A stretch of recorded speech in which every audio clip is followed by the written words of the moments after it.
मैं सलीम मंसूरी, खबर आपको दूंगा पूरी। थाने बोल में आपका स्वागत है। नमस्कार. खार पोलीस स्टेशनने ड्युअल अकाउंट बद्दल एक मोठे रॅकेटचा पर्दाफाश केलेला आहे. त्याच्याकडे गुन्हा क्रमांक 183/2026 त्याच्यामध्ये फिर्यादीची 4 लाख रक्कम टास्क स्क्वॉडमध्ये गेलेली होती. त्यांनी तपास करताना त्यांना तसं आढळून आला की मुख्य आरोपी जे आहे त्यांनी काही लोकांची मदत घेऊन काही म्यूल अकाउंट क्रिएट केले होते. तपासात त्यांना आढळून आला की पुण्यात चाकणमध्ये त्यांनी भाड्यावर टेम्पररी एक फ्लॅट घेतला आणि त्या ऍड्रेसचा वापर त्यांनी 22 म्यूल अकाउंट क्रिएट करण्यासाठी केला.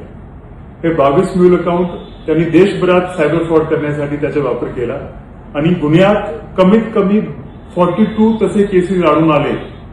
याच्यामध्ये त्यांनी 22 अकाउंटचा वापर करून 7.42 कोटी तशी रकमचा अपहार सायबर फ्रॉडमध्ये केलेला होता. या सायबर टीमने खूप चांगल्या रीतीने तपास करताना 2 आरोपी अविनाश खरात आणि विकास भुजबळ त्यांना शोधून काढला. अविनाश खरातला अटक केली आणि टोटल तपासात 7.42 CRचा अपहार शोधून त्यांना हा टीमला जस्ट आणलेला आहे. थँक्यू.